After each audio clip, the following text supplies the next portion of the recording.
All right, good morning, Oesta. Hopefully, I'm pronouncing that right. I'm not sure that I've ever actually heard it pronounced. Talking about how to structure your sessions. I think the first thing is to ask yourself a couple of questions. What is the main priority? I mean, I know you want to get better at the lifts, and on what I've gathered by some of the posts I've seen is that you want to, get better, get back to lifting some of the weights that you were doing. And it looks like you're using this as a full body workout, and it looks like you want to go every other day as opposed to adding another session, because you don't want to do them consecutively, so to speak. So the big thing, what I would look at if you're going to do a 3-day split like that, is you're going to get a full body workout, 1 day snatch, 1 day clean and jerk, and then have a day, not a test day, but where you go through both lifts and you can squat each one of those days. And then what I would do is find 1 or 2 things. I think what happens with people is they evaluate their lifting, and there's all these things that they want to work on. And in a training cycle, this is my experience. You've got other people that do personal training and even do, I think Mel is a power lifter, just recently competed. So it's good to get their input. But this is my experience, having competed in 3 different strength sports. In a training cycle, and that varies for each person, 8 to 12, 16 weeks. I like about 16 weeks if I can get it. And that allows me to be progressive in areas where I like to be, and gives me enough movement to wave my intensities and address an issue. Usually in that period of time, 1, maybe 2 issues per discipline, whatever that may be.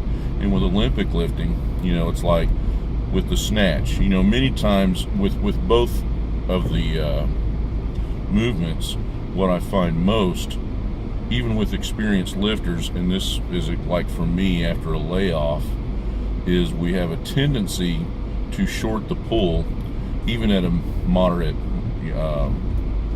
load, moderate weight. And so that's something to always be working on. And you can do some sort of drill, to address that. Everybody's got a point that they struggle with. For me, above the knee, I was really good. From the ground, not bad. But when I got just below the knee, right where I was going to transition to that really second pull, that's where I struggled. So you find that point. Remember, if you're not going to compete, then don't train like an Olympian. Train like somebody that wants to get better, and focus on 1 or 2 facets of each lift that's really going to help you improve that. As far as squatting, the thing is that if you're just squatting, the tendency is to get too heavy when you're squatting that frequently. It all depends on your ability to recover. When I did high frequency training last year to get ready for a qualifier and then for USA Powerlifting Nationals, I was squatting 4 times a week. But again, I varied the intensities. Monday I would squat first thing, and I would do 3 sets of 3, and it would be a medium weight. I ultimately squatted about 620 pounds with just a belt, and most Mondays I wouldn't get above 250 kilos, 551 for example. I would do some moderately heavy singles on Tuesday. Thursday I would go a little bit heavier on either doubles or triples. It depended on how much weight. And then Fridays I would squat a heavy single. I would shoot for the area of my opener, and depending on where we were, I would do that something in the area of my second attempt. Every now and then, about every 4th week, I'd shoot for a big, I knew that my goal was, I think ultimately kilo wise at the meet, I think I squatted, I don't remember, it was 610-ish, 606, 617 area. I get it confused with the deadlift, but I would hit that heavy single. The takeaway from that is you can get away with that for a short period of time. I did really well with about 8 weeks of that, and I went ahead and followed through because I only had about 6 weeks to nationals, and I knew I was going to be gone out of the country for a week. And so it's still, by the end of it, I was starting to get fairly fatigued, that I wasn't recovering well. So for you, if you're going to squat, as opposed to front squatting all 3 days, I would put a back squat in there, front squat moderately heavy, and then do a variance. I do this with my strongman guys that need to squat, but we have to be careful, especially the master guys, because it's so easy to overtrain. I'll have them back squat, and 1 week we'll go heavy, the following week we'll do a variance. It could be a specialty bar, anything that makes you, again, address an issue. For you with the front squatting, because it's so crucial to Olympic weightlifting, I'd have a day where you are fairly heavy, and you can vary it. You can do short microcycles, like 4 weeks. Start at like 80%, do a double. Stay at 80% the following week, do a triple. And that's an example. Then you can go up to 85%, do a double. The following week, week 4, do a triple. And then that way, you're pushing the weight, you're being progressive, but you're not, going apeshit and trying to max out on it. That tends to just not be effective for Olympic weightlifters. There are exceptions to the rule. So I'm driving and I'm trying to give you as many ideas without there being a super long-winded post. But then, like with that squat, at the end of those 4 weeks, then you can change the variance. You can do 6 sets of 2 and think speed and start with 60%. And you can be progressive with that. On the heavier day, add a pause.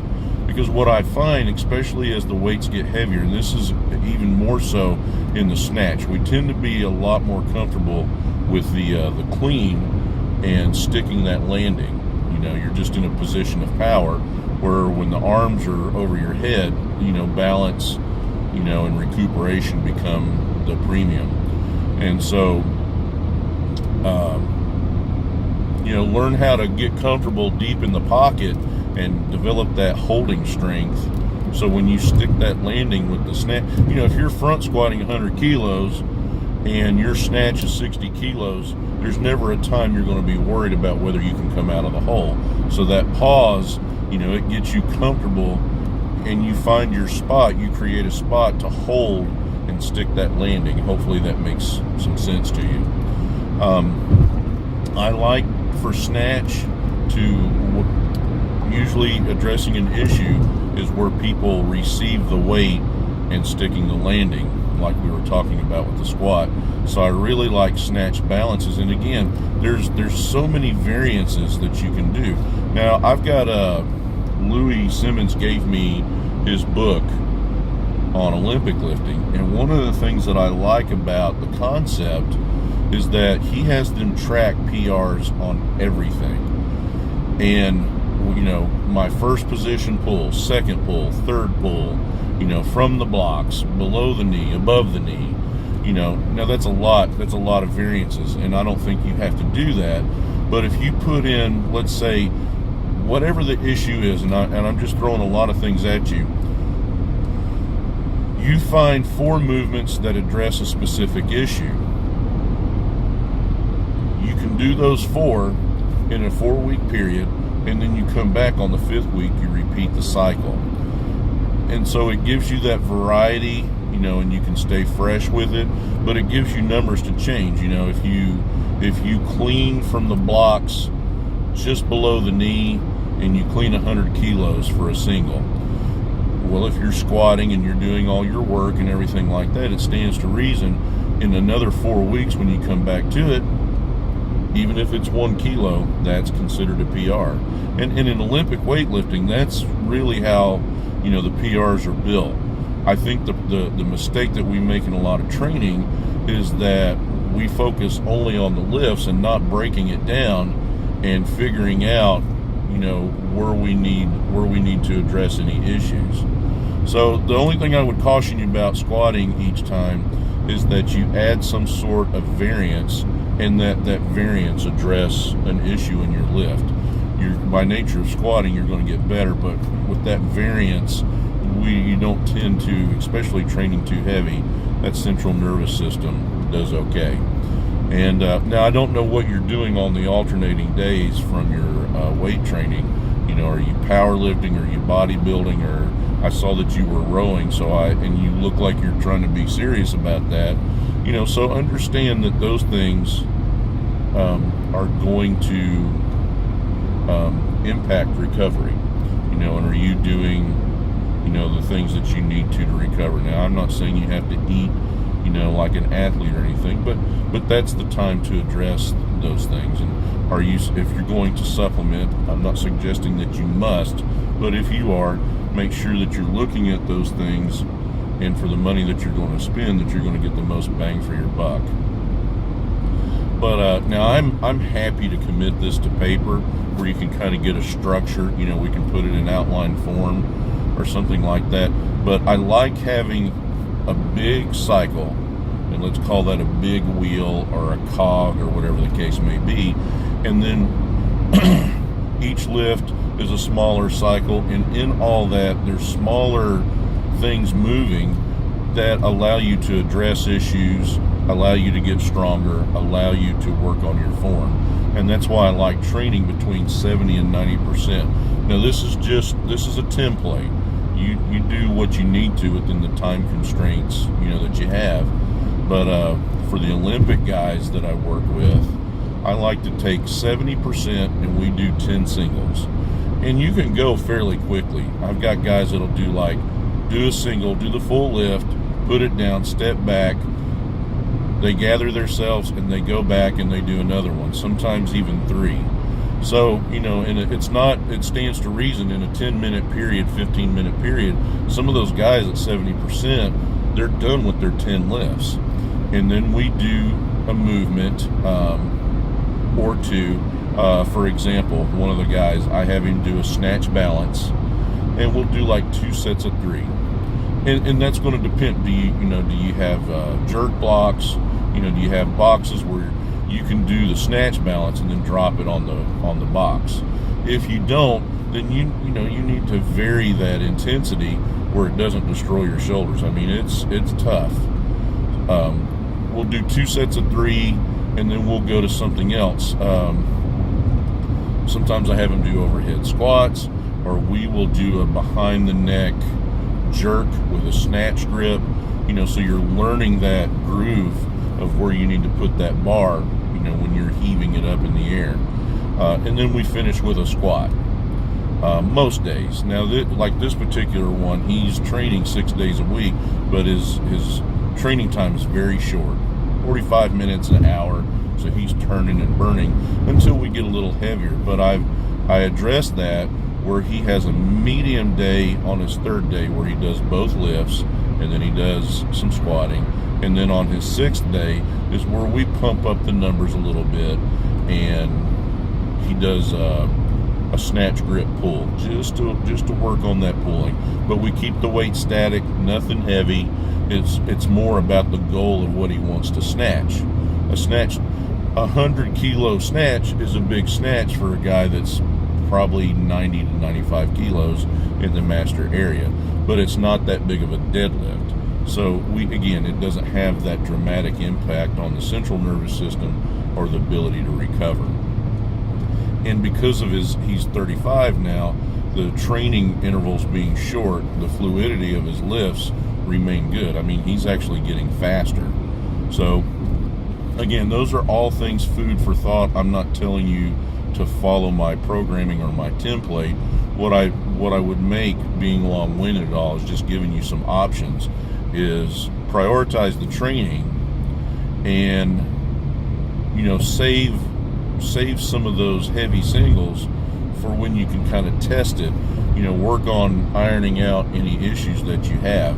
I mean, I've not seen a video one, but I would suffice it to say, just based on experience, especially coming back to it, as you get heavier, I'm going to guess that you short the pull a little bit and the bar is out in front of you. That's very common. And so find ways to address that and to get stronger. And if gear is a limitation, if you've got a barbell and plates, hang. 1 week, do after your snatches, do a hanging just below the knee.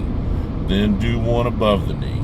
Then do the third pull where you basically do a baby curtsy and up it goes. And then do one where you muscle just from the standing position. You just pull and you work as hard as you can to drop under it. Now the weights are going to vary, from with no momentum of even, doing a third pull, the weight is going to go down. So, but what we're addressing is keeping that bar close and putting the bar where you need to and working on that speed getting down in the hole, which is the crucial part of the snatch for most people. Most everyone's strong enough to pull the weight. They're not fast enough to get down and then have the positioning to receive the weight and then recuperate. That's a lot of shit coming at you, really, really fast. But it's not as complicated as it sounds. I would track everything. And then that way, every fourth week, pop an extra kilo on there from where you started the cycle and see where you're at. I think you'd be surprised, at what you can achieve. With Melissa, when she was literally treating powerlifting, strongman, and weightlifting at the same time last year, and we were able to doing the lifts twice a week, allowing her powerlifting to be the strength training, and because we were overheading for strongman, all we basically did is Wednesday we snatched, Saturday we clean and jerked, and she was within 12 kilos of her PR total when she silvered at Pan Am's. So my point in saying all that is it can be done. You don't have to train every day to become adept at the lifts. And if you don't have the, if competing's not a priority, you should be good to go. So anyway, that's just giving you some thoughts behind what I do and what I would suggest and how you can apply that to what you do. So hopefully that answers some questions and you get to hear me talk a lot. So this evening, I don't think I have anybody in the gym, so I'm going to make 2 drinks for you to try. Sorry about the focus, I don't know what that's all about. One drink is called a Caipirinha. I don't roll R's very well, clearly.